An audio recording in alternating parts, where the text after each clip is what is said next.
Welcome to the Filmlings Podcast, a bi-weekly podcast where we analyze all that goes into effective filmmaking. I'm Jonathan. And I'm Alex. And this is episode 99. You've probably heard of this one before. Yeah, because you have. These are actually all three movies, I think this week, are titles that everybody's heard of. And you probably should have seen at least a couple of these. Yeah, especially if you're listening to movie podcasts. Right.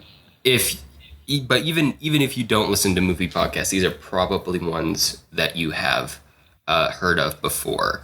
And it's kind of almost like a grab bag of films that we should really talk about on the podcast, and they all have pretty storied productions and are really significant to film history. They're all from like the golden era of the studio system, like all three parts of it, the beginning, the changing middle, and then the messy end of the early 60s. The last one kind of being like one of the last gasps of the big studio system.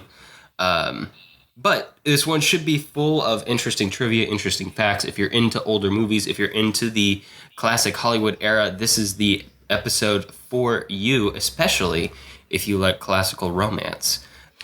These all fall in the kind of arca genre, as we like to call it, of romance, and more specifically, which I didn't even think about before going back into all these movies, is that they're all tragic romance. They're all tragic romances. There's even tragedies. that thread. Yeah. When was the last time you saw a studio put this much money into a tragic romance? Like not at all. Yeah, like West Side Story. So more or less, maybe Love Story, but even Love Story from the 70s is like kind of like a scrappy outside production.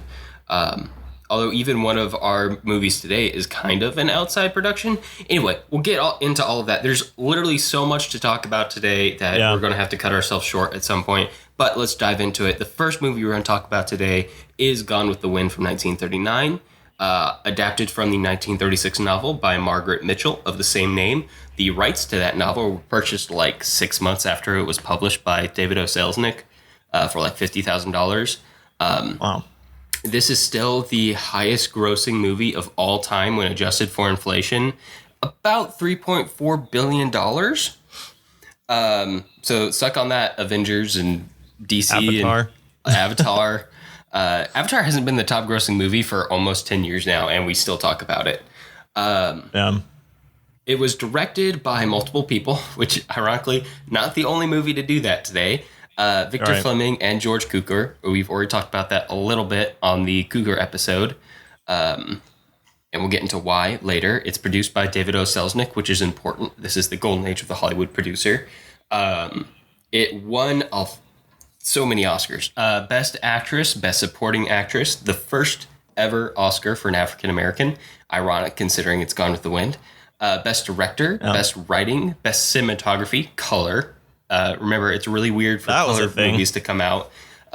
Weirdly enough, Victor Fleming directed both Gone with the Wind and The Wizard of Oz, both of which came out in 1939, both of which were revolutionary for their use of color, which is mind-blowing. 1939 also just like a huge year in general for movies. Like, it's one of those movies. The two that stick out to me are 1939 and 2001, and I don't know why.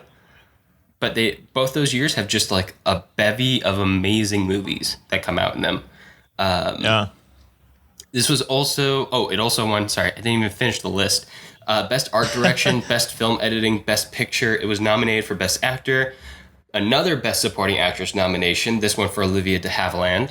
Best Sound, Best Special Effects, and Best Music. What's the next movie we're talking about today, Jonathan?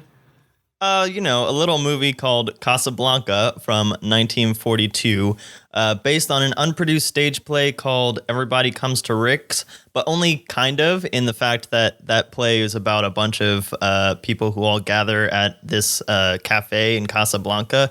It was directed by Michael Curtis, and we're going to talk about him. Curtis? Okay. Yes, he is a Hungarian Jewish immigrant. Yeah, which is really important, especially for this story. So we'll get into all of that. And this film won Best Picture, Best Director, and Best Writing. And it was nominated for Best Actor, Best Supporting Actor, Best Cinematography, Black and White, and Best Film Editing and Best Score. This episode may take the cake for just like total Oscars combined of movies in one episode that we've ever done. Yeah, no, this is a wallop of an episode. Yeah. Just wait till the next one. What's that, Alex? The West Side Story from 1961, adapted from the 1957 Broadway musical more directly, but obviously anybody who's seen it and has taken a middle school English course in the English-speaking world will quickly tell you that this is inspired by Romeo and Juliet by one William Shakespeare. And fun podcast fact, Alex and I studied Romeo and Juliet together because we went to high school together. Oh, we did. Was that the year we actually had English together? Yeah, that was in well, I won't even say, but yeah, that was our English class. The teacher I fought with all the time? Yeah, we had some interesting conversations in that class. Yeah, that's But fine. you also saw The Princess Bride for the first time in that class, which I got to witness. That was a lot of fun. Yeah, that was important. And this There's one a little was personal trivia. also directed by two people. Robert Wise, also known for the Star Trek movie, which is an interesting comparison to West Side Story. And Sound of Music. And Sound of Music. Also a movie we've done on the podcast before, The Day the Earth Stood Still. So he is wide-ranging He's all over director. the place. He's like the Jon Favreau of the 60s. And The Haunting, which I've never heard anyone talk about, but it's a really great horror movie. Have we not done The Sound of Music on this podcast? Nope. That could go right on this list. Yeah. There's so many movies. Of course, the other director on this is Jerome Robbins. We'll get into, obviously, there's just any production before like the modern era where there's production teams, like two directors who just always work together. There's a story. And we'll get to that when we get to West Side Story's breakdown. But Jerome Robbins is the other director on this project. This one won Best Picture. I think all three are Best Picture winners today. Best Supporting Actor. That's the first time this has happened since Oscar bait. Yeah, that was season 1. All three of these are pretty significant in different ways. Oh yeah. Best Picture, Best Supporting Actor, Best Director. First time that award was ever shared at the insistence of Robert Wise. Best Cinematography, Color. Best Art Direction. Best Costume Design. Best Sound. Best Film Editing. And Best Score. Which, I mean, all of these are like in the top 10 movies of most Oscar wins ever. Probably top 5. And it was also nominated for Best Writing. Adapted. Yeah, so that is the overview. It's a long overview, just because these are some hefty movies, some consequential movies in film history. So let's get into the nitty gritty of them. Jason, set up Gone with the Wind for us. Gone with the Wind from 1939.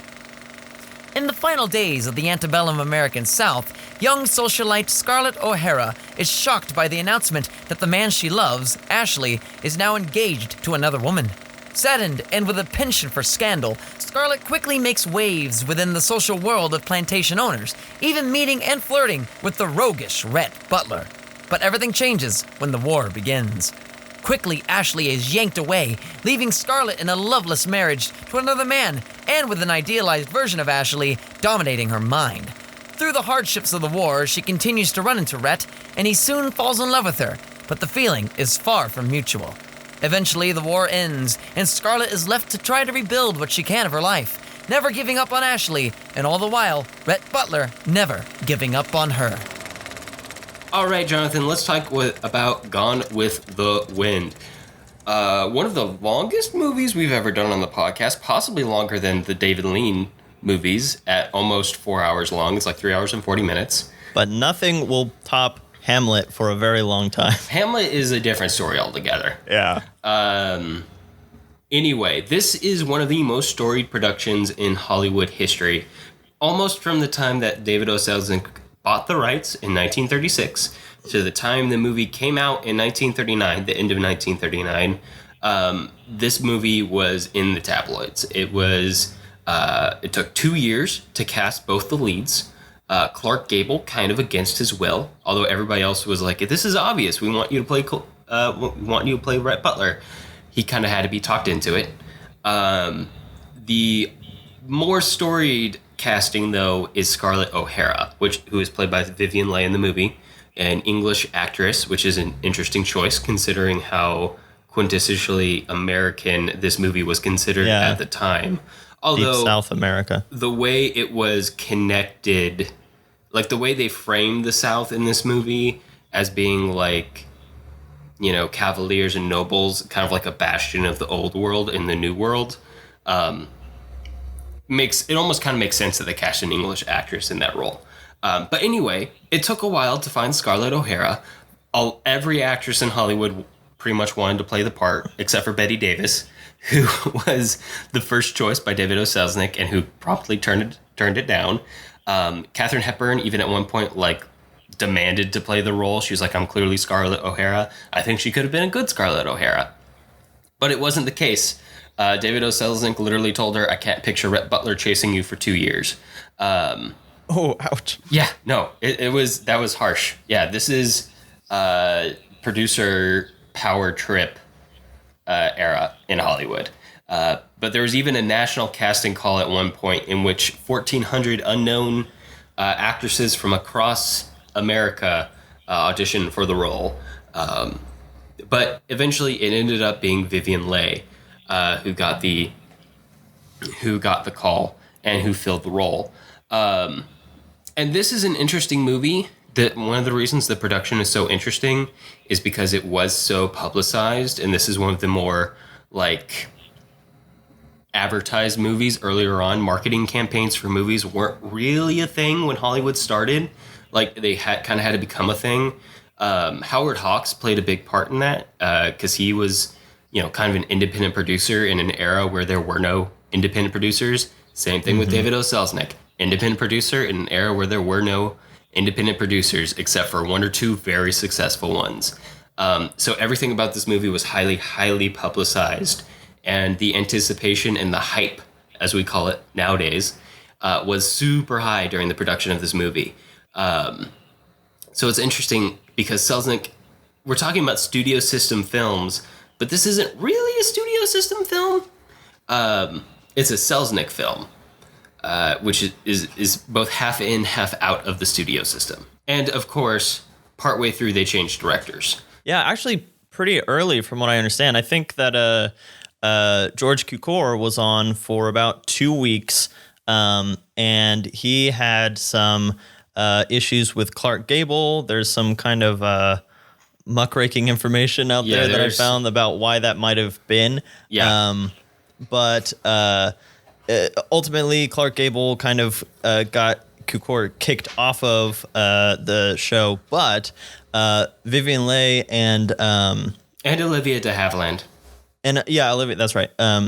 They loved working with George Cukor, and for more information about George Cukor, go back to our Hepburn versus Hepburn episode about My Fair Lady and the Philadelphia Story, because we talked about how George Cukor was seen as, quote unquote, a women's director. He was very good at directing women and speaking to them in a way that they understand in order for them to be able to get the right emotions and all that thing across. So a lot of the female actors in this film were so attached to George Cukor that he would coach them for months, even after he was kicked off of the film. And he had actually Victor Fleming was directing. He had actually gone through 2 years of pre-production on the movie. Oh, yeah. He covered all the pre-production and then just barely into the production process. Yeah. It was kind of There's actually a third director on this movie, too, because at some point, Victor Fleming kind of like got burnt out for a little bit. And so Sam Wood stepped in for a couple weeks and did a little bit of the directing as well. That's interesting. Yeah, there's a lot that goes into this movie, and I can totally see this movie being one where the director just at some point has had enough and he's just I need a break from this. Someone else take it for a little bit and I'll come back and finish it up. Well, yeah, this is there was a director on this movie, well, many, but this was a Selznick production. One of the things they had at one of the museums on the UT campus where I went to school was a bunch of the production notes for Gone with the Wind. And there that's are cool. just tons of notes by Selznick about demanding tweaks here, there, here, there, which flies in the face of auteur cinema, like this idea that gets embraced around the mid-century. But, this definitely was the era where certain Hollywood producers had that power. They could make the movies the way they wanted. Even though they weren't in the artistic position, they were in the kind of business management position at the top. They did a bit of creative work being handed down to everybody else on the production. And a big production. Yeah, that's what I was gonna say. Is that like, especially for a producer to be working on a film this huge, I can see why he would want that much control, because he has a lot of stakes in this movie. If this movie didn't become what Gone with the Wind is now, then that probably would have been the end for Selznick Productions. Yeah, but he goes on to do a lot of really important stuff. Maybe he takes a little bit too much credit for this, but he is partially responsible for bringing Hitchcock to America. They did a lot of work together. Collaboration on Rebecca. He's also I like that he's clever with the way he fits Selznick Productions into things. Like in Rebecca, it's like on a diegetic sign at the very start of the movie. I think that's his studio. What's it called? Like logo thing, because that happens in pretty much all the Selznick pictures that I've seen. Yeah. He's pretty clever about that. He's a terrible, kind of like dictatorial, partner. Like abusive, collaborative partner. And he's definitely one of the reasons why, you're talking about how women like to work with George Cukor, partially because they felt safe around him, because of his sexuality, because there were so many men like Selznick who would rampantly abuse their power over women in the industry to either, date them, or control their careers, or just to exert influence over them.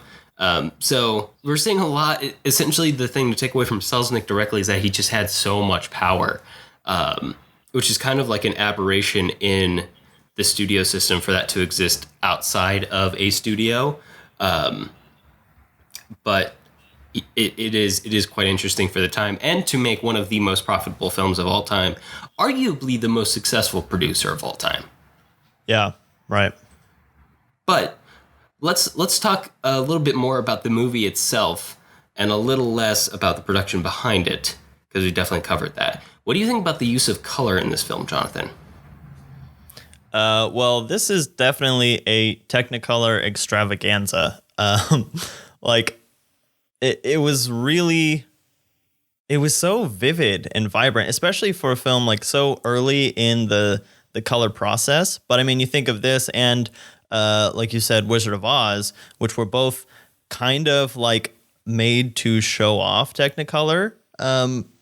I'm assuming, because they're just like pack so much into it, and they really show, because again, we've talked about how, at this point in the Oscars, cinematography awards are broken down into color versus black and white cinematography. And we've talked about, colors for comedy, black and white is for drama.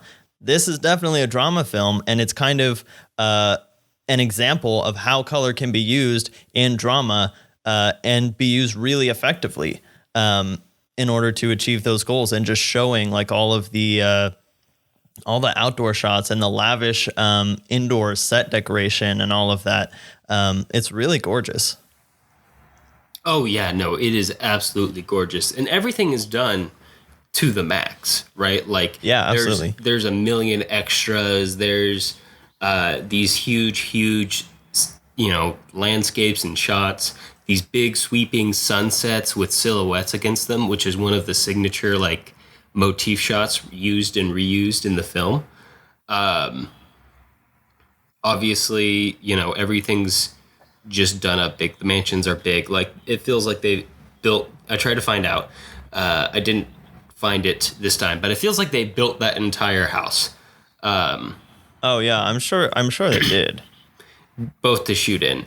And there's a Yeah. lot of shots that, typically would have been a rear screen projection, but just weren't. Like they just did it because they were like, oh, we actually have all these extras. Let's throw them behind there and then do it. And then when it gets to a point where it's technically limited, specifically I'm talking about a point where Rhett Butler picks up Scarlett O'Hara in Atlanta while she's working at the hospital and drives her around in his cart for a little while.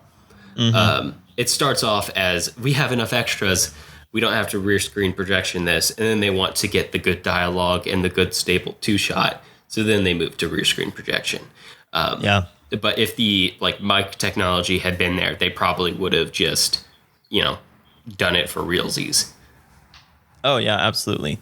I mean, there are scenes like you're saying. I'm assuming most of this film is shot on one of the big Hollywood backlots, but there are some really impressive set pieces, like the conflagration when that town. I think that was when they're in Atlanta. I'm trying to keep all 4 hours of this story straight. Where the Union comes in and is burning the town down, and just all that red in the background, and then mixing the red of the fire with the red of the sunrise and all of that stuff. It's just so well done. Oh, very, very. Question, Jonathan, because this kind of bugged me while I watched it. Okay. What do you think about the way the plot breaks down in terms of percentage occupied within the movie? Because about an hour and a half of this is the war, and then about 2 hours is post-war. And I feel like the post-war stuff is exceptionally less exciting than the war stuff. Well, that happens at the intermission break. That's basically the exact breakdown, right? It's close, but I measured it. It's almost an hour and 40 minutes of war, and it is 2 hours of post-war. Okay. I don't think I was thinking of it in those terms, because, at the point where she gets back to Tara and decides that she's going to, never be hungry again and stuff like that. That's the emotional breakdown of the film. But I think it coincides exactly with that breakdown that you're talking about between the war and the post-war stuff. And so, I mean, most of the drama happens after the war. So it's interesting because there's the more exciting stuff at the beginning, and then all of the culmination of the romance happens at the end. That first part before the intermission is almost all prologue to the downward spiral that happens in the second half of the movie. It is intensely a prologue. It's just a very, very long one. Yeah. Yeah, because objectively, this is supposed to be the story of the growing up of Scarlett O'Hara, I think. Her coming into herself. Kind of, but it's a tragedy. I was thinking it doesn't about... feel like that, though. I feel like...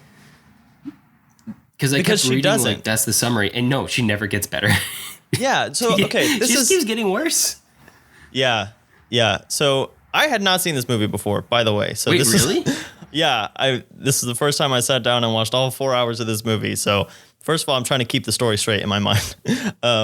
But second of all, I kept thinking about Citizen Kane while I was watching this movie, because it's one of these things where she is so set on this one thing that by the time she realizes that that's not what she wanted, and what she wanted she had the whole time, it's too late. And I think that's kind of what it gets to. But I feel like you can get that same story message in a much shorter movie. Even Citizen Kane, which is not a short movie, but shorter than this movie. Which is fair. Yeah, no, I feel like she is kind of an insufferable protagonist in a lot of ways. And a lot you just of want to... Yeah, it's just one of those things where she keeps, going after this thing, and the audience is so far ahead of her of knowing that this is not what she needs and it's not going to work out for her, that the more things just keep going wrong because she won't let go of it, you just start to get more and more frustrated. And I don't know that there was a single point in this movie where I was sympathetic towards her. No, me neither. Not even at the beginning. They didn't even build it up at the beginning, really. Because she's super privileged, and she's super awful to like everybody. Yeah, because the first thing that happens, like if we had seen a little bit more of her relationship with I'm trying to keep all the names straight. With Ashley. Then maybe I could understand. But like the first thing that we see is just her being upset because this guy that she likes but doesn't seem to have that much of an affinity for her is getting married to someone else. And then it just keeps going from there. Like she just never lets go of this guy. Yeah. And like this really illogical way too. And I kind of get it. Like at a certain point, he goes off to war and he becomes like, he stops existing as a reality in her world and starts existing as like a idealized version of who he really is. Like the second he stops being present, he becomes he goes up on a pedestal in her mind, even more so than he already was, and like all of his flaws disappear because he's not present. She only remembers the good things about him, even though he clearly did not love her ever. Okay. So here's the one thing that I'm thinking as we're talking through this is let's talk about it in regards to Rhett, because I think Rhett is a much more complicated and interesting character in his relation to her. Character.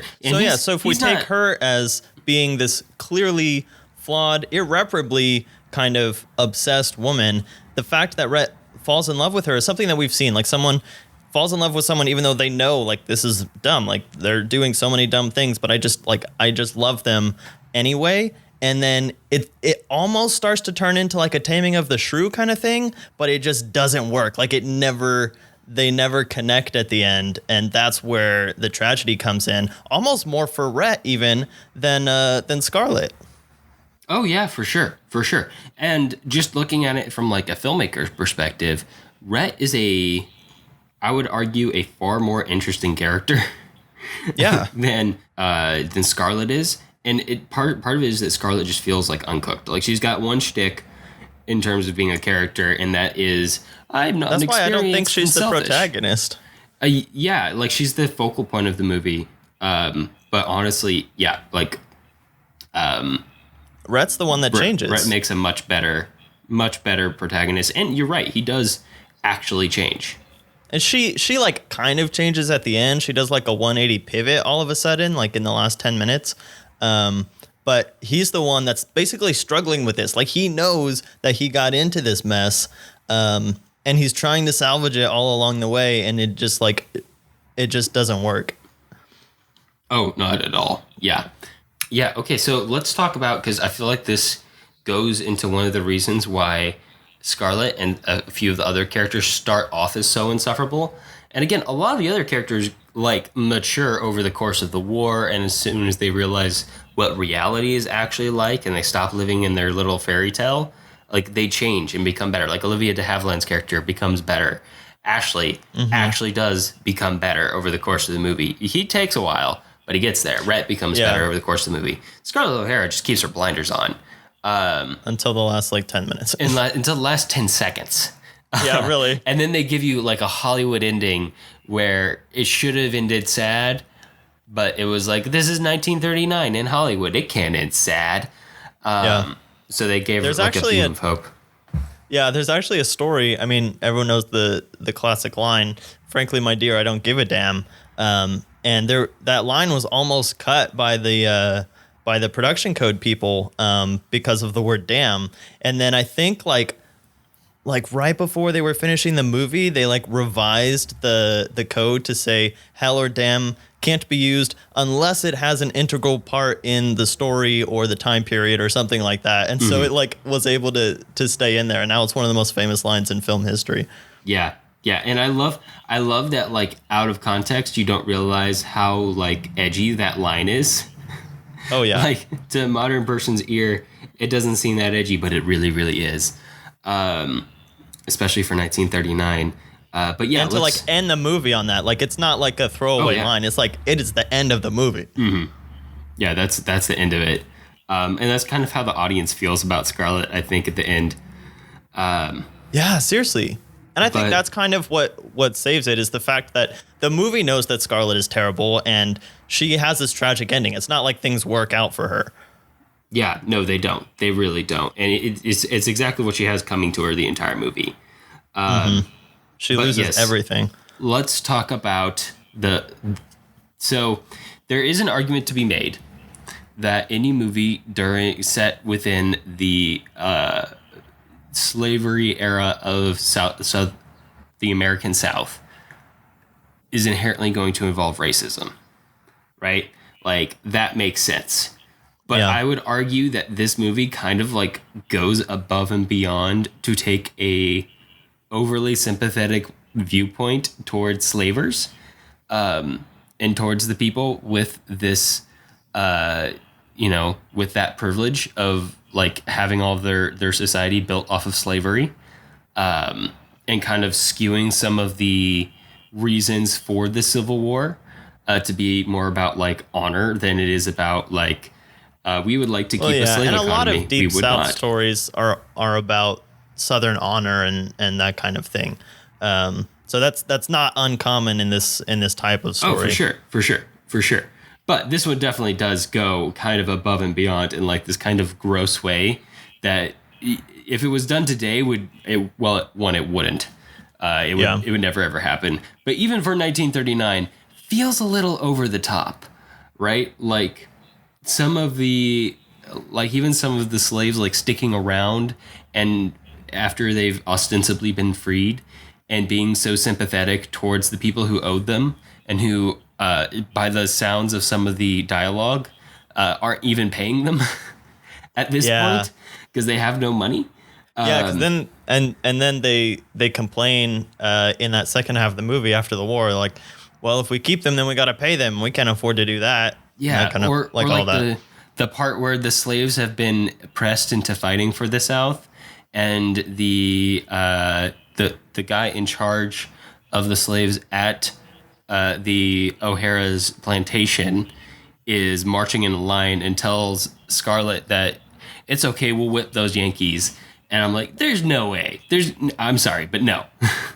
Yeah. No, that's really revisionist and not in a good way.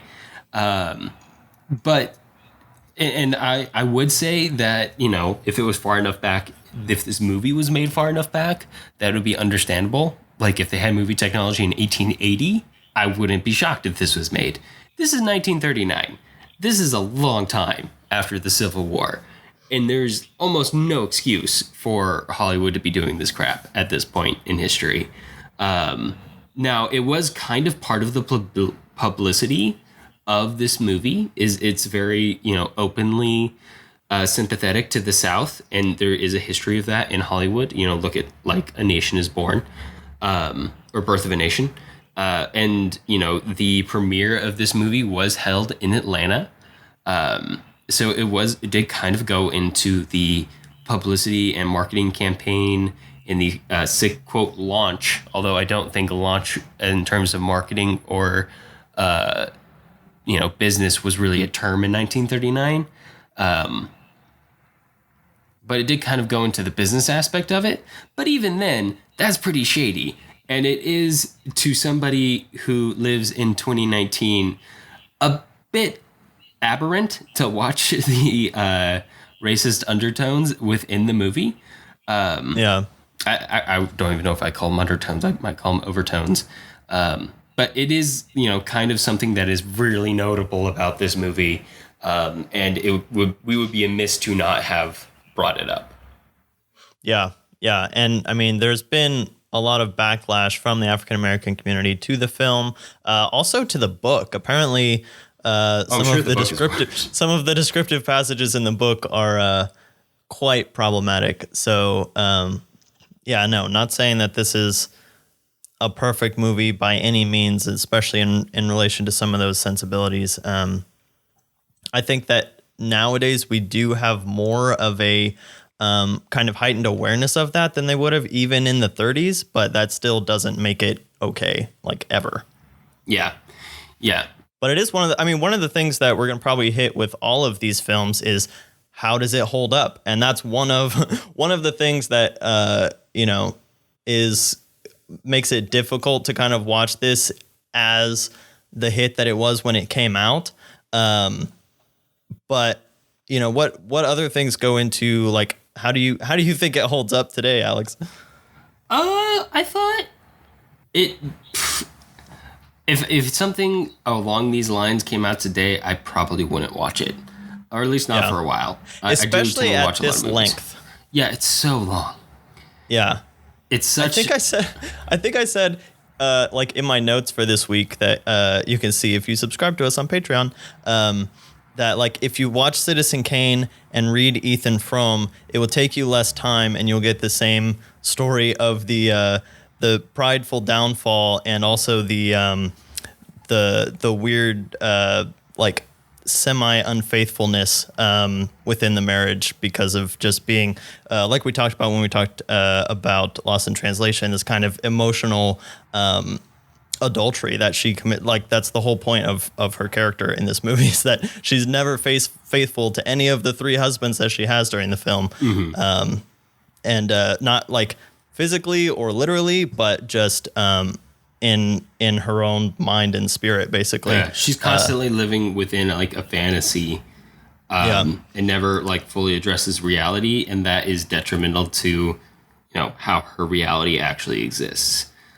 So the film does go for some really big and important themes, but I don't know. Maybe it's just because it's not like like the romance didn't necessarily hook me, and there were all these like little, like I didn't get so into it that this is a movie that I'm going to go back and like watch on a yearly basis or something. I think a big part of it for me, and I think for a lot of people, is that obviously Scarlett O'Hara is the focal point of this movie, but she's just not that compelling. And because of that, like it's just hard to feel, just because you don't. So a character either has to be likable or interesting. Preferably interesting, and she is effectively neither. She's kind of like a whiny teenager, like this entire time. Note, yeah, and it's really, really exhausting. And I get like I get the dramatic. Ashley, like I love sappy like drama stuff like that, but it was just there wasn't enough of a hook to it to get me to that place where I'm like, I'm feeling for her, and I don't care how over the top the acting goes and stuff like that, because if I'm into the characters, I can overlook all that stuff and kind of go along with the ride. But I just didn't get there, at least not with Scarlett. Like I don't know, like the story would have been very different if you had focused it on Rhett, but again, Rhett is just more interesting in his relationship and his emotions trying to deal with Scarlett. Yeah, and I get why they didn't have especially for like the first half of the movie, there's just not that much Rhett in it. And I think a big part of that is that Clark Gable overpowers Vivien Leigh in terms of charisma. Personality. His personality reminded me a lot of his character in It Happened One Night, in the fact that he kind of is coyly dealing with this basically spoiled brat kind of a character. And, he comes in with these intentions of, he doesn't really in It Happened One Night, like try to cut her down to size. He's just going along for the ride, but just throwing him in with this kind of really insolent, romantic foil, it gave me those kind of vibes, except obviously the tones of the two movies are extremely different. Of course. And it's not like Scarlett O'Hara had to be that insufferable, but she was. And that's a combination of decisions that were made in the script writing and the direction. And if there was even just like a little bit of time where we kind of hear Scarlett like soliloquizing like all the things that she likes about Ashley, I feel like even that would have been a step in the right direction of getting that sympathy to her. Yeah. I don't know. She just never really gets fleshed out in any sort of sympathetic way. And I feel like it's something that played, obviously it played really well in 1939. It worked really well. But our concept of like, in the public's mind of what we expect from a romance and what we expect from characters, especially female characters, has grown dramatically since then. Absolutely. We expect much more fleshed out characters. We expect characters with interest outside of romance. And while there is certainly interesting stories to be made about both men and women and other people who are driven almost solely by romance to the detriment of all else, 500 Days of Summer is one that just pops into my head immediately if you're looking for like a male perspective on that. But, you know, there definitely is an interesting way to do that story. But this doesn't feel like that. But it doesn't feel like they went wholeheartedly on this, even though that is kind of like the overarching thought behind this. It's not super duper interesting. It's more like, you know, the argument made in this movie is like you couldn't accept one love because of another love. You know, it wasn't like everything else in your life falls apart because of this. Everything else in her life fell apart because of the war and because her dad was an idiot. I think a drunken idiot. I don't exactly remember the context of that scene. No, after her mom died, he just kind of lost it. That's true. Yeah. The scene where he just like randomly like shoots off his mouth and then like goes and like jumps a fence on a horse and trips and dies. Rides his horse and I was like, this guy literally like I get that you don't like this guy who showed up to try to buy your place, but he literally just showed up. You insulted him. Threw mud at him. He was like, well, you just insulted me. I'm going to leave. Left. And then he called him coward and chased after him. It's the whole scene felt very nonsensical and self-destructive. It was a setup and payoff, though, because at the very beginning of the film, she has a moment with her dad where she says something like, and I won't tell mom that you've been jumping the fences on your horse again, because apparently that's something he's, you know, heard himself doing before or whatever. So it was like one of these things where it's set up there. That's kind of a moment of them connecting. And then that's what gets him killed. And then that's what gets their daughter killed. So it's like, it's a cycle. But yeah, that specific moment did not feel earned very well. Yeah, no, it felt very weird in the moment. There's a lot of stuff in this movie that's essentially thematically self-destruction, which is interesting, but that it gets swamped in the sheer scope of this movie, right? Yeah. Like it's a big production, which is really impressive, but it goes on for so long that you expect a little more nuance from it. Yeah, and one last thing about Gone with the Wind before we move on, because this is going to be mentioned again with Casablanca, but one of the reasons why Gone with the Wind remained so popular was because it was periodic re-released almost every 5 years or so, first by Selznick and then by MGM, who he sold it to, essentially to play again in theaters once more, which for fans of the movie who wanted to show their kids the movie, great way to do it. And you didn't really have any other options except unless you happen to own a copy of the movie, by which I mean you owned film reels of it. There was no Netflix. There was no VHS tapes. There were no DVDs. If you wanted to rewatch it, you had to hopefully find it playing in a theater somewhere, which is kind of like belies the common thought that all movies were disposable before like the 70s, or the 60s or the 70s. Not entirely true. They were not disposable if they made money. Yeah. And Gone with the Wind is one of the thoughts on that. And for anybody wondering whether or not the re-released runs, if those grosses were included in the $3.4 billion number I mentioned earlier, when I mentioned this was still the top grossing movie of all time when accounted for inflation, no, that was the original release only. Which Dang. is shocking. This continues to make a lot of money to this day, although Gone with the Wind, as we've pointed out over the course of this conversation, has declined dramatically in popularity because of its kind of super, super dated and problematic themes addressed within it. But Yeah. even though that movie went on for 4 hours, that doesn't mean we're going to talk about for 4 hours. So let's move on to Casablanca, the only movie even close to 2 hours today, from 1942. Casablanca from 1942. It's World War II, and Morocco is part of the puppet French Vichy state set up by a conquering Third Reich. The city of Casablanca exists just far enough away from the German focus of power to be an escaping front for many European, Jewish, and rebel refugees.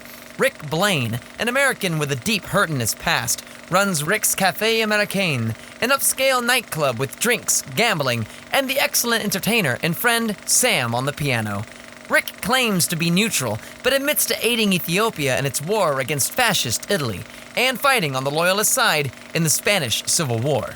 Through happenstance, Rick comes into the possession of 2 letters of transit, tickets to help any 2 refugees escape to neutral Portugal, and then through bad luck, his old flame who left him in the dust, Elza Lund, walks into his joint. With her is the Czech resistance leader Viktor Laszlo, her husband. Rick finds himself reliving his past, but he's not allowed the time to do it peacefully. The German authorities in town begin suspecting him, and he soon realizes he can't remain neutral any longer. All right, thank you, Jason. So Casablanca is one of those movies that was kind of unexpectedly successful and unexpectedly memorable. It was kind of made, not for no money, but for relatively cheap money for the day. It wasn't meant to be super successful. It goes on to win like a bajillion Oscars, including Best Picture. And then it goes on to become one of the most famous movies of all time. Very unexpectedly. It's so good. Yeah, it's really good. It holds up too. I'll just spoil that part of it. It is. And let's just hit, while we're on the topic, let's just hit it with the trivia about why it's so popular today. Besides the fact that it's quality. It's a quality movie. Like we said, this was just a huge success when it came out in theaters. Unexpectedly, it wasn't planned on being a huge success. It was kind of like a mid-tier movie. But, Oh, yeah. again, 1942, TV's not really a thing. Re-releases of movies were rare. So you pretty much saw it when it was in theaters, and that was it. So for about 20 years, Casablanca falls off the face of the earth. Some people might have remembered it, but not a lot of people were continually watching it new, again, unless you happen to be one of the rare people who had a copy. But then TV comes along, and one of the things that made TV successful, and one of the reasons that studios finally came around to TV, was that it offered a way to use their back catalog of movies to make money. It's one of the reasons why, even to this day, you'll see old reruns of old movies on TV. Not just on TCM. It was just something that played perhaps during the day outside of the primetime hours, but you would see movies playing. And Casablanca is one of those ones. Made sense. It won a Best Picture. Maybe it'll do well on TV. It did really well on TV, and it became one of the most rerun movies ever in television history. For years and years and years and years and years, pretty much up until the streaming era, because once the streaming era comes along and it becomes a little more easy to directly monetize people requesting to watch a movie on their own time, Casablanca goes, behind paywalls and, on certain streaming services. I can't remember who directly owns it right now. It might be HBO, but somebody has the rights to it. HBO or Showtime. But somebody has the rights to it, and it plays on a premium network now. But because it replayed itself on television so much, it becomes one of the most popular movies of all time, which is crazy because it was never, ever, ever, ever meant to do that. It was like a war pick that was designed based off of an unfinished screenplay that was given to an immigrant director that nobody thought would be able to make this booming success out of it. But I think that's also a little bit understating the impact of Humphrey Bogart and Ingmar Bergman. Like, they were still big stars before this movie happened. And putting them together was something that Michael Curtiz really, really wanted to do, and just have that charisma going. And I think that you've got Claude Rains, you've got Peter Lorre, like all of these people have names at this point. Like it's got a big cast, even though the production budget is not the biggest Gone with the Wind type of production. Yeah. Like to the point where the airplane at the end of the film was actually made out of cardboard. Wait, was it really? Yeah, apparently they shot everything on a backlot except for the hangar scene Which at was the shot end. at the Van Nuys Airport. Yeah, and so they had, instead of like a full like set, they had a scale cardboard cutout of an airplane in the background with all that fog, which is why it's so doggone foggy in that thing. Well, one of the reasons. And also they apparently also had little people extras to be walking around and looking like they're really far away. And so there's like, I didn't even know this. I never noticed that in the film before, but for a movie that became so big, it's hilarious the little like cheap filmmaking tricks that went into it. Right. And I will say, as far as filmmaking tricks, Alex, this movie has my favorite cookies of any film I think I've ever seen. Favorite cookies? Should we? Yeah. Do you want to get technical and talk about cookies in terms of? Well, I'm not 100% sure what you're talking about right now. So what exactly are you talking about, Jonathan? Let's get into cookies. So cookies are basically like a trick in cinematography and lighting where you have a cutout of something, usually like on metal or cardboard, and you put it in front of whatever light that you're using, either in the background or it could be on the actor. And it basically just casts a shadow, but it's a shadow that usually is intended to look like something. So for example, if you want it to look like you've got light coming through a window, but obviously you're in a backlot and you don't have a fourth wall and all that kind of stuff, then you just put up a cookie with some blind slats in it, and then your light comes in looking like there's a window from behind the camera that's spilling into the frame. And in this film, there are things like that with like palm leaves in the back of scenes like the Blue Parrot, and various windows and stained glass and stuff like that. There are just a lot of really good close-up shots where they throw a cookie up in front of a light in the background just to add some texture and add like this really nice style, which is another thing that makes the film, I think, feel bigger than it probably was. It's just there's a lot of style visually. Yeah, no, it actually has a really impressive visual look to it. It definitely feels inspired by like noir lighting, which is probably because, they had to do so many of those tricks that became popular with noir, mostly because they were done on the cheap. Noir? I would not consider this a noir. I would consider this like one of the first instances of noir spilling into other genres, right? Because noir lighting has become, I would argue, one of the most dominant forms of lighting in modern both TV and cinema, especially with genre films. Especially drama. Like comedy is usually much more fully lit. That's not always the case, especially nowadays when comedy is even leaking into other genres. But yeah, especially in drama, like the really high contrast, chiaroscuro lighting and all that kind of stuff. But yeah, because I think I've always categorized this as a noir film.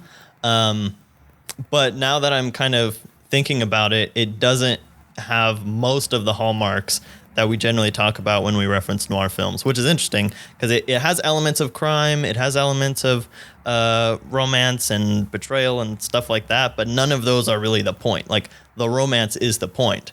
Yeah, of course. I would say this is romance. You could call this a thriller. I would also put this in the thriller category. Now we've kind of gone down this road of escalation to the point where nowadays, thriller means something much more intense than this movie. But I would definitely, for 1942, put this in that category. Let's talk a little bit about the story behind the production of this movie. One of the most interesting things to note is that very rarely are any movies shot in sequential order. That's an odd thing to do. You don't have to do it. It's not like a play where once scene one it happens and scene 2 happens and scene 3 happens, because you can cut it up and rearrange it afterwards. So you do it whatever way makes it most efficient on the production. If you can shoot all the scenes in one location within a few days, you do it, even if it's scene 2, scene 36, and scene 107. Then you go back to a different location and you shoot scene 1 and scene 55. But in this case, this movie was done with an unproduced, uncompleted play that was quickly and hurriedly adapted into a screenplay. And was actually being completed as the film was being made. It wasn't done when they started. They only had half of a script, so they were like, start at the beginning, and if that'll give us time to write the rest, and if you have to change something towards the back half of the part we have done, we can change it before you get to it. That'll give us the most time. Yeah. So that's what they did. There's a story of Ingrid Bergman asking Michael Curtiz, like, who should I love more? Who do I act like, I'm in love with more? And he's like, I don't know. Just play them evenly, I guess, because they didn't know what was going to happen by the end. Yeah, they were like, we don't know, which is an accident that ended up in a really good movie. Especially for a movie with such an impactful ending, which I think is really interesting. And there's also a story about the ending, because there are a couple elements that we have to bring up, especially in terms of the code. One that I didn't actually realize was a part of the code, but it was not allowed to show a woman leaving her husband for another man. So basically, the ending, we haven't even talked about spoilers for this episode, but we're not like really doing spoiler warnings. So watch these movies before you listen to this. Fair. Too late for Gone with the Wind. But basically, the option for Ingrid Bergman to stay with Humphrey Bogart at the end was not there. They considered actually having Laszlo get killed in Casablanca, and then she would stay with him. Or no, she would leave with Rick. But I don't actually know how this ending came about, but eventually they got to this one. And the other interesting thing is that, like, as this script is being written, there are like 3 or 4 writers on the film too, that all kind of had like varying takes on things, but they talk about how those kind of the friction between all of those different perspectives actually came together to make a really good story in kind of a sort of rare exception, I guess, to something like that. Like, a lot of times, if you have that much disagreement, there's usually something is going to suffer for it. But in this one, like, they just had the right amount of tension that kind of, I guess, smoothed off the edges of everyone's bad ideas. Yeah, no, it actually, I think what happened over the course of this movie is a combination of 2 things. One, the movie, which is, and this is a rare thing to happen in the studio system, kind of grew organically. Like, the story grew organically, right? Like, you have the scenes being shot on set, the actual incarnations of these characters influencing what is being written at the same time that what is being written is influencing the characters. So it all happens a little more naturally than you sitting down, writing an entire script, and then having somebody make sense of it after the fact. The actual incarnations of the characters are influencing how the characters proceed. So it feels a little more organic, and what happens to the characters feels a little more natural, I think, because of it, which was not standard procedure for the studio system or for most movies at any point in time. Probably not recommended procedure either. Yeah, it's a little more natural for TV shows, which is why a lot of times a lot of really good TV shows have that feeling of these characters feel natural, these characters feel organic. It feels like what's happening to them is a consequence of their own decisions and their own personalities, which makes for good entertainment. It makes for good movies, good product. The problem is you've got to make sure that it all comes together at some point. Yeah, you have to tie it in, and they had excellent writers on this movie, obviously. Yeah. But the other thing that makes this work so effectively is that the people in these roles are really good actors. Humphrey Bogart, they all are so good, and Ingrid Bergman are amazing, obviously, and they have an amazing supporting cast. Claude Rains might be my favorite character actor of all time, but to have so many mega stars in one spot on a a movie that wasn't necessarily like the biggest one of all time. Like it wasn't a Gone with the Wind when it was being made at all. Yeah, right. That is one of the benefits of the studio system, right? Like you were a contract player, you were contracted to a studio, and when a studio wanted you in a movie, you pretty much more or less had to do it or take severe consequences. And so we have a collection of a lot of talent in one spot, which is rare. We have a director who is sympathetic to what's going on. Like the theme of this movie kind of develops organically. Michael Curtiz, obviously we already mentioned he is a Hungarian Jewish immigrant. He moved much, much earlier than World War II or even the breakout of Nazism within Europe. But he had several family members who did flee the Third Reich, and obviously, or I guess not obviously, but many of the other roles within the movie are filled by refugees, from extras to bit players to smaller roles. I mean, even Peter Lorre, like he fled Nazi Europe. He came from Germany around the same time that Fritz Lang did. Fritz Lang came, he escaped Nazi Germany and started making noir films over here. And it is not intentional that is what happens. It just so happened that this influx of people running away from Nazi Europe came in the mid to late 30s, and we're all here in 1942 to make this movie. A lot of just happy accidents kind of collided on this movie to make it as epic as it is and as signature as it is. It has so many wonderful lines that people quote like every day. People probably don't even know that they're from Casablanca. Yeah, this is the beginning of a wonderful friendship. Here's to you, kid. Play it we'll again, always Sam. Have Paris. Although that's a misquote. Which, considering that this became popular through television, makes sense. That once you release it to the wider populace and they don't have like an internet wiki to check whether or not they got the quotation right, it makes sense that it would be messed up. But the actual quote is "Play it once, Sam, for old time's sake." The idea is the same, but those actual words aren't actually said. Yeah. But anyway, excellent movie. Anything else that we have to say about Casablanca, Jonathan?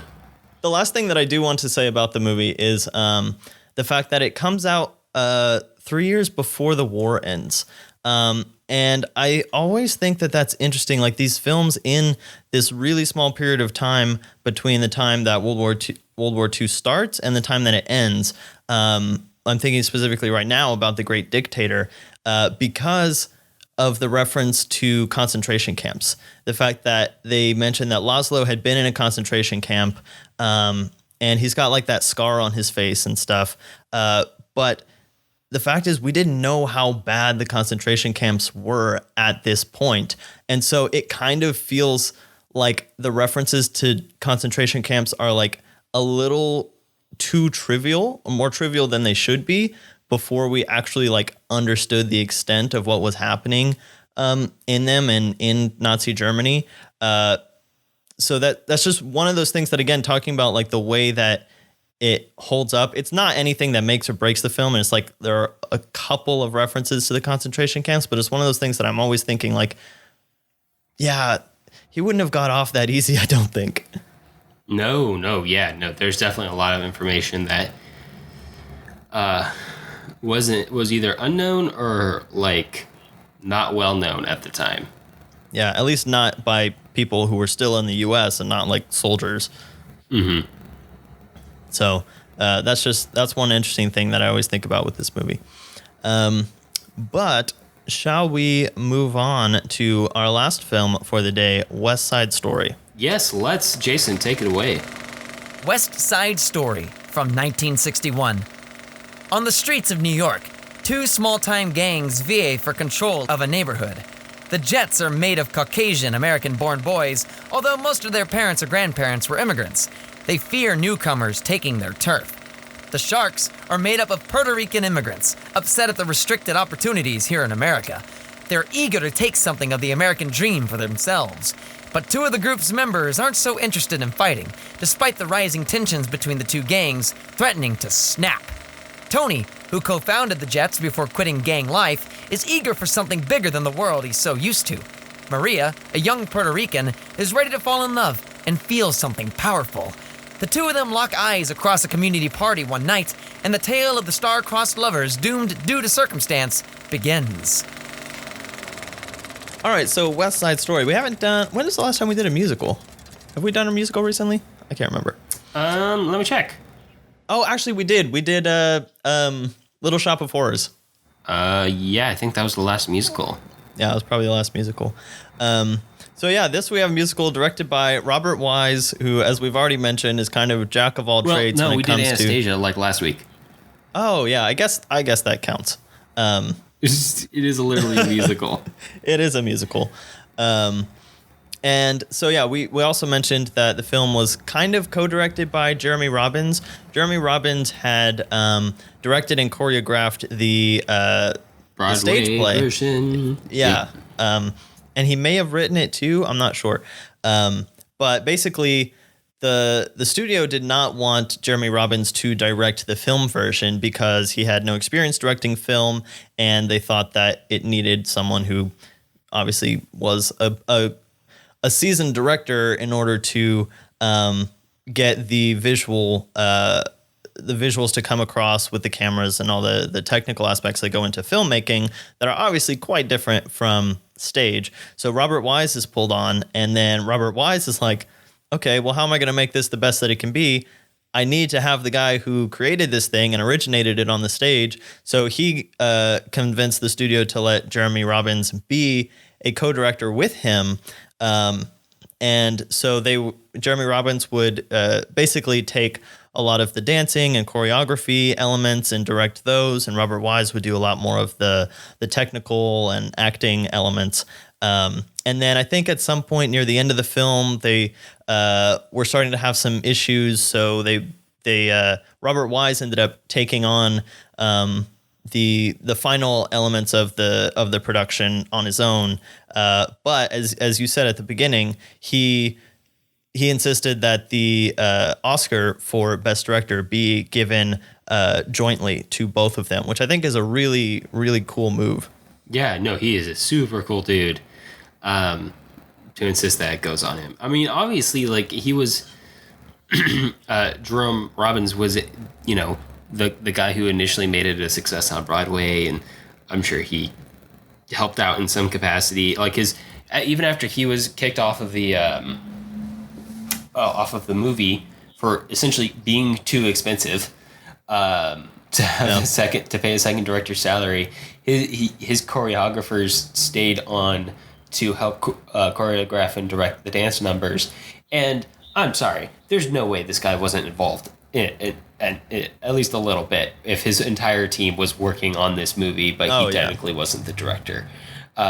Even if he's just talking to them, he contributed, and that's actually like one of the rare instances of someone being super cool in studio system Hollywood to be like, yeah, come on, come get one. It's actually very rare. And I think we talked about this with the Coen brothers. For multiple directors to be credited on a movie, they have to be an established team now, which is... It's becoming more common, but it definitely was not in 1961. Which the concept of that ruling and that wording is a little bit of a catch-22. Like, how do you become an established team? Oh, you direct a movie together. Well, how do you direct a movie together? You be an established team. Yeah. Anyway, it still happens somehow. It's just a little messy. This is significant because it is also another super big production. Like, huge. Lots of extras, not nearly as many as Gone with the Wind, but lots of extras. Almost entirely backlots. Yeah. Oh, yeah. And it except for really looks notably, like it. Yeah, but notably, the first scene in the daytime, basically the prologue of the film, where we're introduced to the Jets and the Sharks, and they're fighting, but doing it through dance and choreography with no words, which I think is really well done, by the way. But that was actually shot in the streets of New York with natural lighting, which is impressive to say the first, because we talked about even that with Elaine May, how she shot Mikey and Nikki in the streets of New York at night. But imagine shooting a huge dance number in the streets of New York during the day. It sounds like a nightmare. But they wanted to establish... That's the kind of money studios do not have anymore. Yeah, right. But they really wanted to establish the reality of the world, because for 90% of the movie, we're on backlots and we're on pretty stylistically built stages and stuff that make it feel very theatrical. And that's one of the things that Robert Wise talks about when he talks about the production of this film, is that musicals are kind of by their nature very fantastical. And so on a stage, you're already using your imagination a lot to fill in gaps in setting and stuff like that. But on film is more of a realistic type of medium. And so the merging of those can be kind of awkward. And so that was one way to bridge that gap, was to shoot the first scene in these real locations and put them together so we know from the beginning what to expect. We have these very stylized and fantastical dance sequences and ways that characters are interacting that they don't really in real life, in a real life situation. And then we go to our sets and we just carry that over in our minds. And you not walk down the street with your friends snapping, Jonathan? Yeah, but I usually don't do all the leaps and stuff like that. But the snapping is very realistic. The leaps are really hard on the knees. I mean, yeah. Fair. Yes, no, but that is nice. It's nice to give the audience kind of like a dose of reality, even if they don't know they're getting it right at the start, just to kind of plant it in their minds for later on, because you're going to need it. You're going to need that credit that you earn up with the audience. I even appreciate some of the stuff they do in this movie with the set design. I think this might have even won for set design, if I remember correctly, from all of those Oscars that we listed at the top of this episode. I'm sorry, there's so many. It did. It won for best art direction set design. There you go. I specifically like the bridge set stands out to me. The bridge set's really cool. The one during the fight that shows to me that they're trying really hard to make this to keep the fantasy in check. Obviously the fantasy is part of the fun, but if you let it go too far and too out there, you're kind of playing with fire in terms of like keeping the audience engaged. Like you've got to keep it especially in a dramatic production like this. Yeah, right. Like you want them to take it seriously. And even now, and I'm sure we'll talk about how this holds up. Even now, like looking back, a little bit of it is a little over the top, feels a little saccharine compared to what we're used to today. But the scene in the ballroom, is one really cool. Two, I love that they made it so big, but at the same time they kept like this texture on the wall. If you look at the tops, it's not the natural texture of the wall, it's wear on the wall. It almost looks like water dripping down from like AC vents above, that put texture on the wall. Yeah, and one, it breaks up the wall because, as I noted, if you kept that wall pure red, it would have destroyed your eyes. It would have been too much to look at. Pretty red. It's like a little on the pink side, but it's still intensely red. You're right. It's vibrant, yeah. That's vibrant feels like an understatement. Right. But, just breaking it up a little bit and giving it a little bit of texture, little touches like that keep it in check to the point where you can actually still look upon it without having your eyes burn out of their sockets, which is important because if your audience, it's like why, we can make candy as sweet as we want, but do we really want it that sweet? There's a small segment of the population that would scream, yes, we do want it that sweet. But for most people, you need it checked a little bit in order to enjoy it. And that's important in movies too. Like you can have fantasy, you can enjoy your fantasy all you want, but you need it connected or else it won't, like the dramatic moments of the story, the dramatic points of the story won't feel connected and won't feel real. I'm not saying like a little bit of water on the water wear on the walls makes the romance more real. I'm saying the overall effort in the in the set design and the costume design to make the world feel lived in and real and alive makes these characters' problems hit home more and feel like they matter and impact the world around them rather than just being a part of this ongoing fantasy. Yeah. And there's actually, while we're on the ballroom scene, there are two elements of the ballroom scene that I want to bring up on a technical level. The first is that I think there may be another way that they did this, but I think they used rear projection in that scene, which is interesting because rear projection is usually used for really kind of technically complex things like driving scenes and stuff like that. But the part where all the lights dim and they're spotlighted on Maria and Tony, and when they're doing the close-ups, there are these lights that are kind of like little tiny colored pinpricks or whatever, but they're all in focus. They're in focus on Maria and Tony and on the characters in the background, which are out of focus. And so I feel like they did this where it was rear projection of them standing on a stage with the background actors projected behind them, and then the lights are also being shown onto the actors in the projection, which is like really technical and like doesn't really matter. But I thought that it was a really interesting thing because what it kind of does is it makes Tony and Maria feel like they are completely separate from everybody else because they are. Everyone else isn't really important. There. Yeah, that's kind of like the whole point of that scene, which is actually really cool. Like it makes their thing it makes the whole experience a little more surreal, which is cool. I like when they did the surreal stuff in this movie. That's the other thing I want to bring up, actually, is because the first thing that we see when Tony and Maria see each other is the rest of the world fade away. Yeah, the blurred vignettes that happen around them. And so they're the only things in focus in a really unnatural kind of a way. And then this happens again on their quote-unquote balcony scene where they're standing there singing, and then all of a sudden everything on either side of them just like goes to this really colorful blur just for like the climax of their song, and then it fades away again.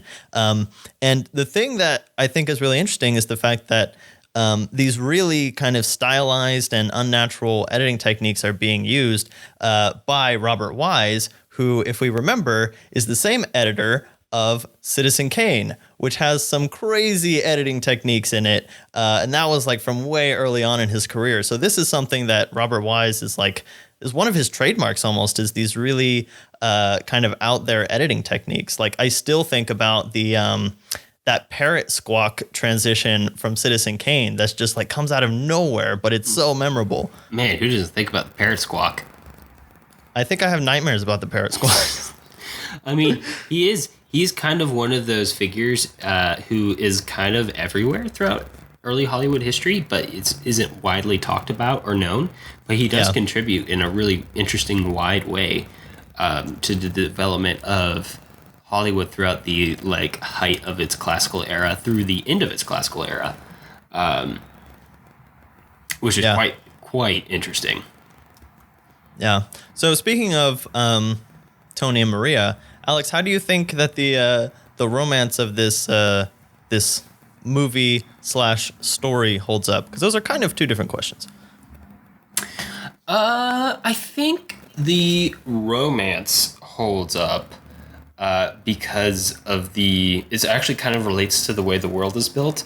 Like the romance is very much put into the context of the worldviews and outlooks of Tony and Maria, right? Like the fact that they fall for each other really quickly, but that's the biggest thing, is that it's almost, it is instantaneous. Yeah, and then there's no backseas. It's always been a criticism of Romeo and Juliet, although, it's kind of like, well, for it to work, this must happen.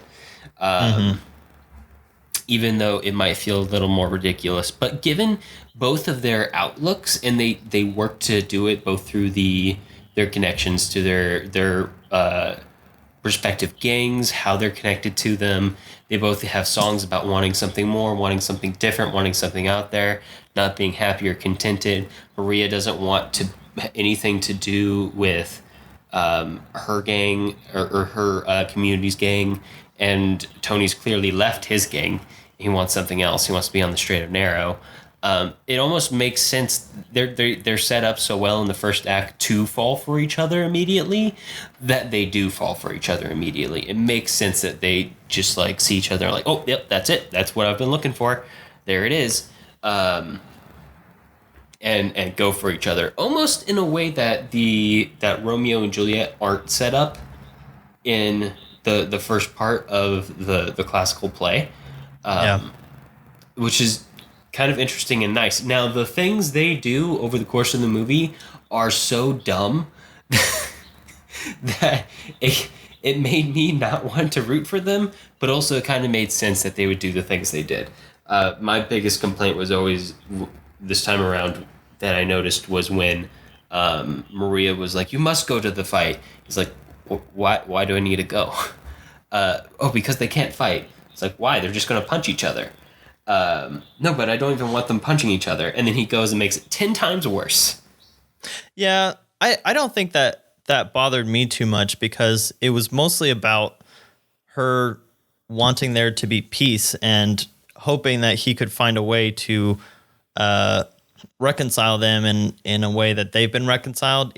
Idealistic as that sounds, I can understand the sentiment, from her having spent so much time watching them just like beat the crap out of each other over and over and over again. So that didn't bother me too much, I think. But I think that there are a lot of things that this film kind of does with the story of Romeo and Juliet that do work really well. Like, for example, just the sheer fact of adding a race element to the story, I think is probably the best way to put it in a modern societal context because, in Romeo and Juliet, we don't really know why the two families are feuding. But in this film, like, you don't really have to explain the racism because it's like a thing and it's a problem. It's like, racial tension. Yes, we understand. Yeah, and the fact of, trying to put a reconciliation in there and then the tragedy that comes from that as like a huge societal caveat, I think is really smart. And it's a really interesting, again, take on Romeo and Juliet that is not often taken in that direction, at least not in the really big adaptations that have come out over the last several decades.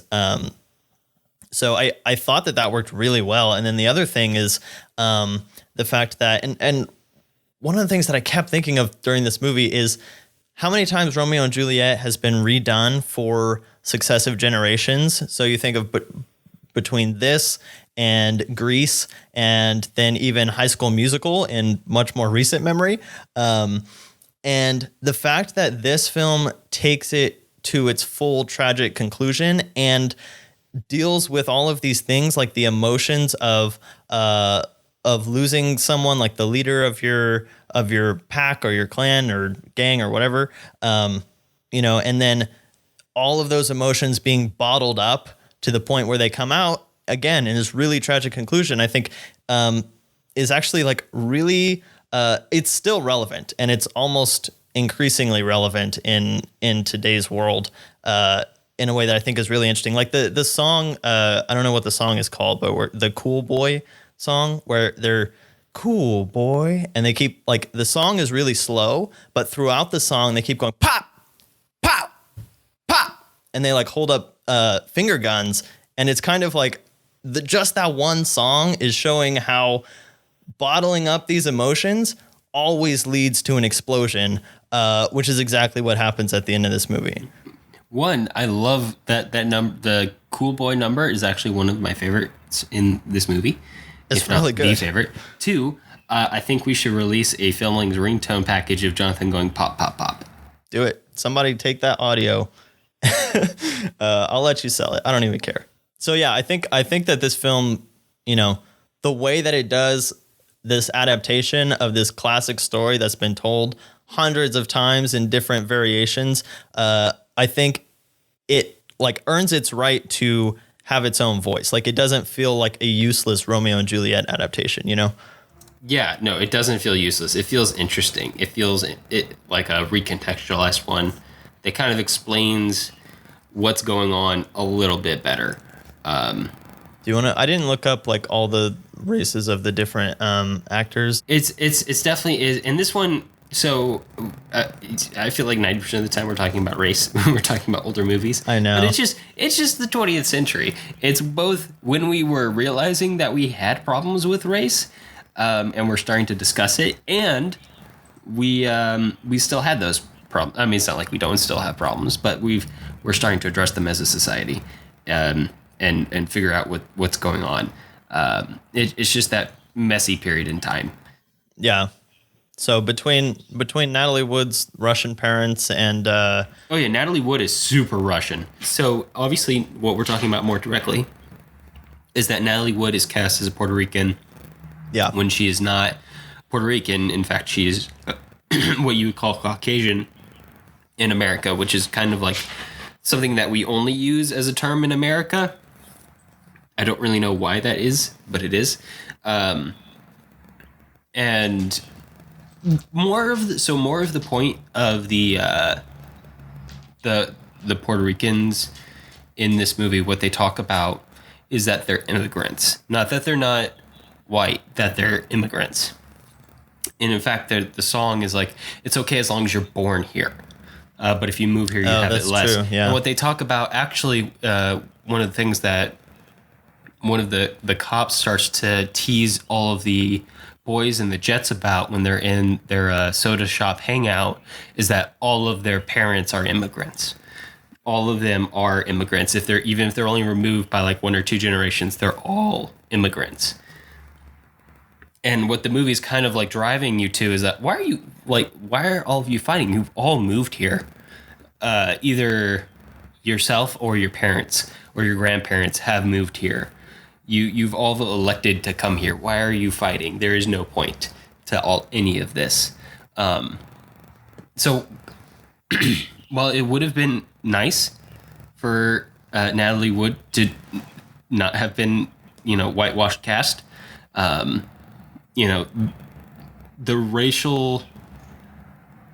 racial tones of the movie are more closely connected to immigration than they are some of the other racial tensions in America.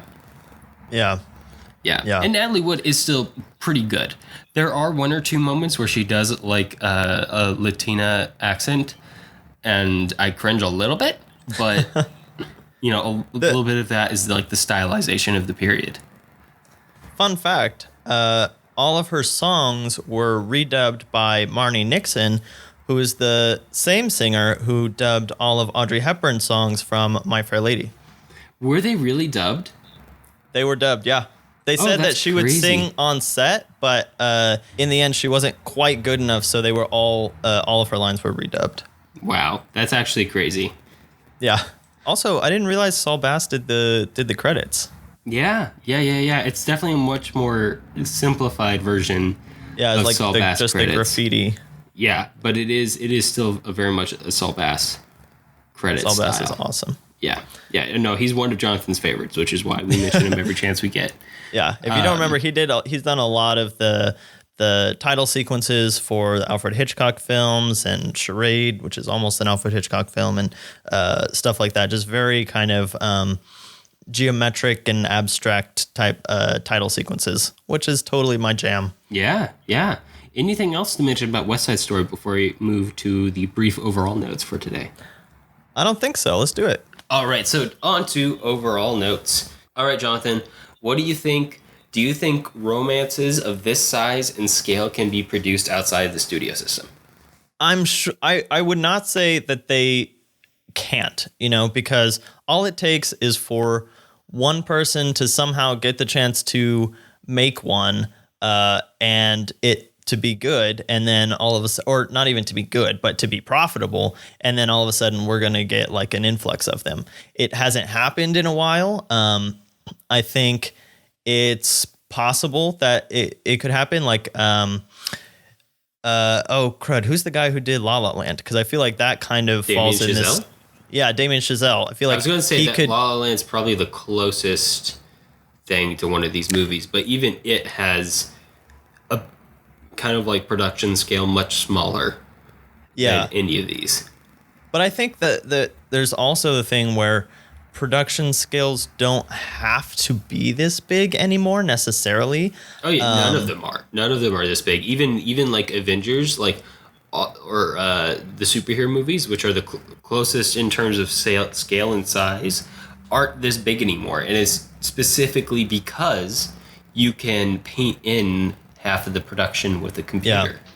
Which is not to say that that's cheap, but the other thing is that the technology is much more mobile. It's more advanced in terms of being able to capture scenes on location. So sets don't have to be built for everything. Gigantic sets don't have to be built if they can be found.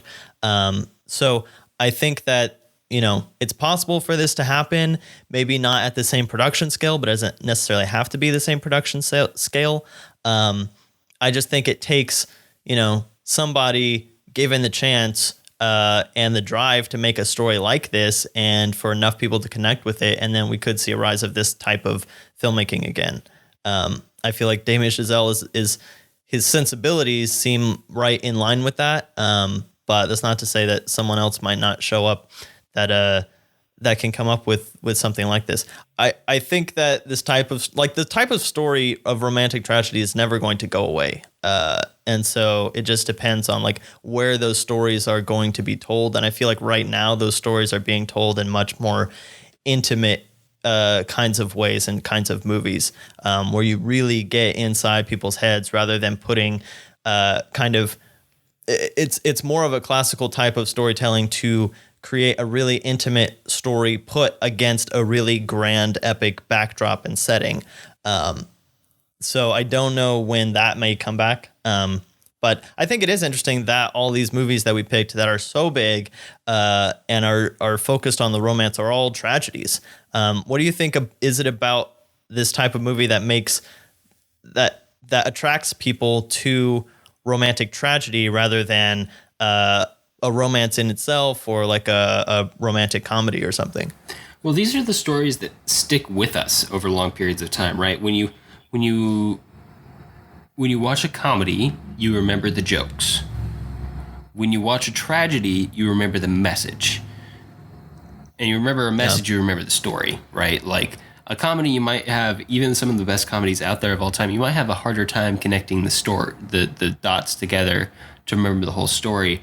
When you remember tragedy, you remember the whole thing. Mm-hmm. It sticks with you a whole lot more. It is something that's just much more memorable, I think. And even like if you think about all of the best stories of all times, they all end badly. like the myths and the fables and like the Odysseys or the Romeo plays. Like there's some good comedies that Shakespeare wrote, right? Not the Romeo plays, the Shakespeare plays. But you remember the tragedies more, right? Yeah. It sticks in and your I will head. say, just to play devil's advocate, the Odyssey isn't like necessarily a tragedy, but I mean, Greek tragedy is definitely a thing. And yeah, I mean, like even Shakespeare's histories are usually tragedies along with that. So yeah, a lot of because they're warning stories, they are they're stories meant to show us what not to do. And so when you're left with a character whose life or dreams are left in ruins, and that's what you walk out of the theater with, that's something where you're like, whoa, I don't want that to be me.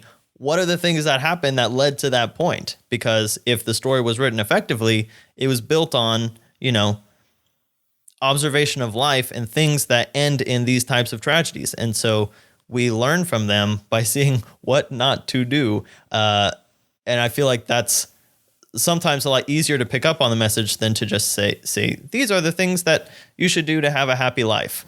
Rather, right. This is what not to do in order to at least not have a tragic life. Whether it's happy or not is up to you. Yeah, we learn really well by example, especially negative example. We don't. Yeah, right. We don't want that happening to us. it's much less painful than going through it yourself. So if you can watch someone else do it and learn the message, then that's kind of the best of both worlds. Yeah, and for sure. That's what all good fiction does. All right, Jonathan. I feel like we've pretty much covered all there is to talk about today. We talked about a lot of great trivia.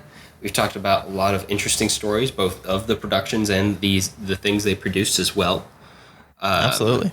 A lot of we talked extensively about the studio system today. This is one of our most studio system heavy episodes ever. It's something that was both able to wield massive amounts of power, but also really smothering, right? Like all three projects that we talked about today were essentially birthed out of the power of the studio system, but there was a struggle to find any sense of auteurship or individual expression within any of them, because they're all pretty smothering. But ironically, the influence of the studio, the influence of the studio, arguably,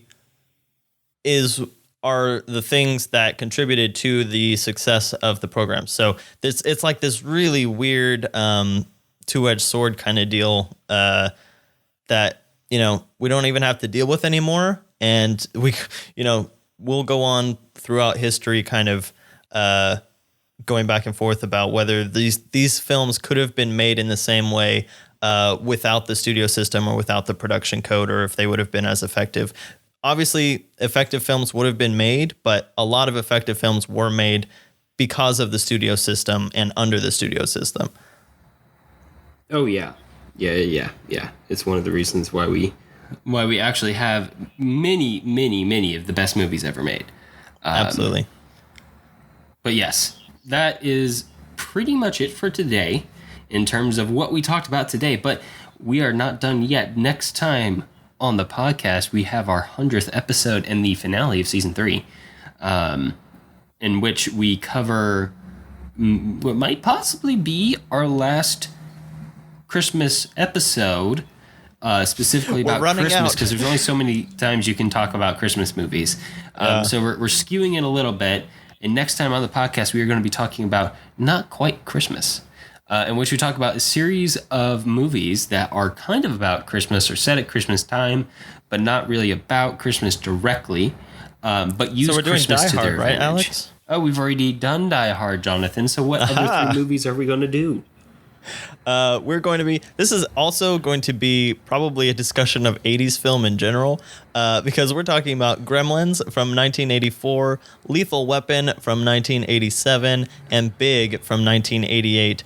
3 films from completely different genres throughout the scope of the 80s, all kind of centering around Christmas, but not really like Christmas themes. Maybe Big. I don't know, but it's like Christmas is there, but it's not about Christmas. Yeah, this is a time, the 80s were a time when these genre blockbusters really started hitting the mainstream.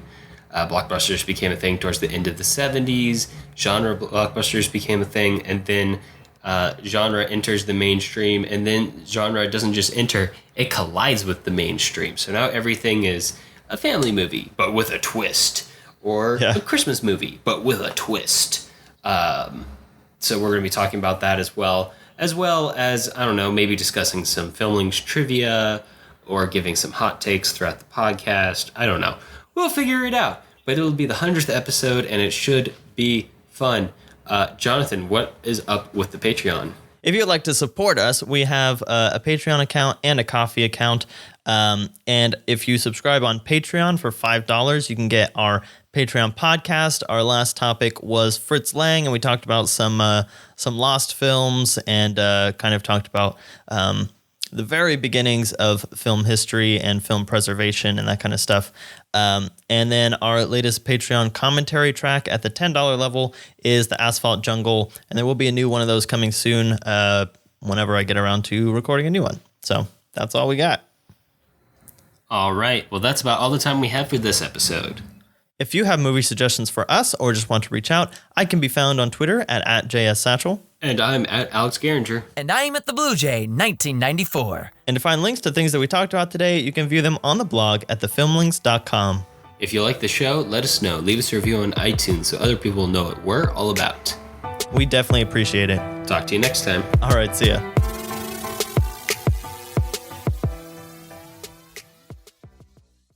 Yeah, absolutely. Well, if I you if you I if we us you some All right, you take the Okay.